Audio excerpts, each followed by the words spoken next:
ચડતો ક્રમ અને ઉતરતો ક્રમ જોઈએ. આપણને ખ્યાલ જ છે કે કોઈ પણ સંખ્યાઓ હોય એમાં એકમ, દશક, સો, હજાર, 10,000, લાખ, 10 લાખ, કરોડ એ રીતે સ્થાન કિંમત હોય. હવે આપેલ સંખ્યાઓમાંથી જો ચડતો ક્રમ અને ઉતરતો ક્રમ ગોઠવવાનો હોય તો કઈ રીતે ગોઠવીશું? સૌથી પહેલા તો આપણે એ જોવાનું રહેશે કે આપેલ સંખ્યાઓ સરખી જ સ્થાન કિંમતો વાળી છે, એટલે કે લાખ હોય તો લાખ મુજબ જ છે, 10 લાખ હોય તો 10 લાખ મુજબ છે. સરળ ભાષામાં કહીએ તો એના જે અંકો છે એ અંકો સરખા જ છે એ જોવાના. ત્યારબાદ જો ચડતો ક્રમ ગોઠવવો હોય તો પહેલા સૌથી નાની સંખ્યા, પછી એનાથી મોટી, પછી એનાથી મોટી. અને જો ઉતરતો ક્રમ ગોઠવવો હોય તો પહેલા સૌથી મોટી સંખ્યા, પછી એનાથી નાની, એનાથી નાની, એ રીતે ક્રમ ગોઠવો. આપણે ઉદાહરણ લઈએ. આપણને સંખ્યાઓ આપેલી છે. આપણે ધારી લઈએ અમુક સંખ્યાઓ, જેમ કે 12,56,900, 12,47,700, 12,43,593. આ ત્રણેય સંખ્યાઓ આપેલી હોય અને એવું કહેવામાં આવે કે આ સંખ્યાને ચડતા ક્રમમાં ગોઠવો, તો આપણે સૌથી પહેલા શું કરીશું?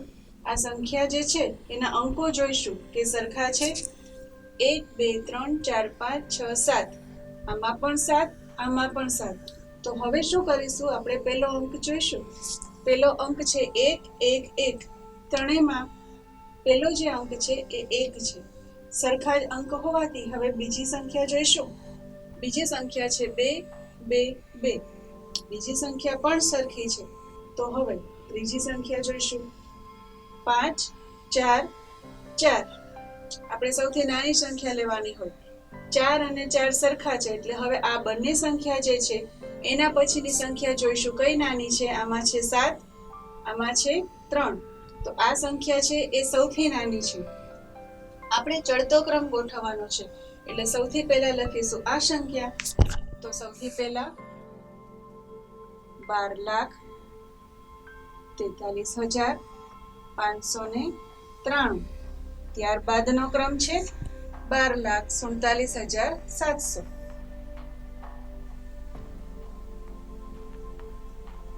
આ બંને આવી ગઈ. હવે ત્રીજી સંખ્યા જે આ બંનેથી મોટી છે, શું છે સંખ્યા? 12,56,900. હંમેશા યાદ રાખો કે સંખ્યા નાની છે કે મોટી એ જોવા માટે અહીંથી પ્રથમ જે સંખ્યા છે ત્યાંથી જ શરૂઆત કરવાની હોય. તો આ હતો ચડતો ક્રમ. હવે જોઈએ કે ઉતરતો ક્રમ હોય તો કઈ રીતે આપણે ગોઠવીશું. ઉતરતા ક્રમ માટે સૌથી પહેલા તો આપણે આ જ રીતે અંકો જોવાના. ત્યારબાદ સૌથી મોટી જે સંખ્યા હોય એને શોધવાની. ત્યારબાદ એનાથી નાની, એનાથી નાની, એમ ક્રમશઃ ક્રમ ગોઠવવાનો રહેશે. તો ચલો આ જ રીતે આપણે ઉતરતો ક્રમ પણ જોઈએ. ઉતરતા ક્રમ માટે આપણને કોઈ 3 સંખ્યાઓ આપેલી હોય, જેમ કે 50,45,315, 51,25,225, 51,30,710.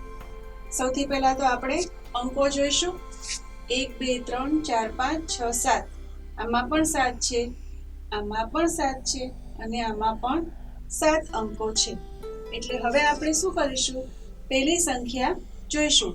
પહેલી સંખ્યામાં જે સૌથી મોટી સંખ્યા હોય એ લેવાની હોય, પણ અહીંયા પ્રથમ સંખ્યા ત્રણેયમાં સરખી છે, તો બીજી સંખ્યા જોઈશું. બીજી સંખ્યામાં જે મોટું હોય એને આપણે પહેલા લઈશું. આમાં 0, 1, 1. તો 1 અને 1 બંને મોટા છે, તો હવે આ બે માંથી મોટું કોણ એ નક્કી કરીશું. એના માટે આપણે ત્રીજી સંખ્યા તરફ જઈશું. અહીંયા છે 2, અહીંયા છે 3. તો સૌથી મોટી સંખ્યા આ બનશે. તો આપણે લખીશું 51,30,710. ત્યારબાદના ક્રમે આવે છે આ સંખ્યા 51,25,225. તો લખીશું 51,25,225.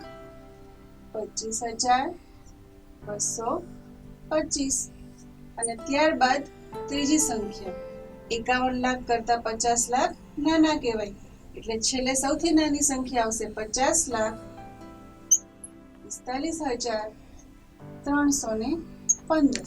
તો આ હતો ચડતો અને ઉતરતો ક્રમ, જેમાં ફરી એકવાર જોઈએ. ચડતા ક્રમમાં આપેલ સંખ્યાઓમાંથી સૌથી નાની સંખ્યા પહેલા લખીશું, એના પછી એનાથી મોટી, એના પછી એનાથી મોટી, અને એનાથી ઉલટું ઉતરતો ક્રમ જ્યારે હોય ત્યારે આપણે આપેલ બધી સંખ્યાઓમાંથી સૌથી પહેલા મોટી સંખ્યા, પછી એનાથી નાની અને એનાથી નાની સંખ્યા શોધીશું. તો સમજાઈ ગયું?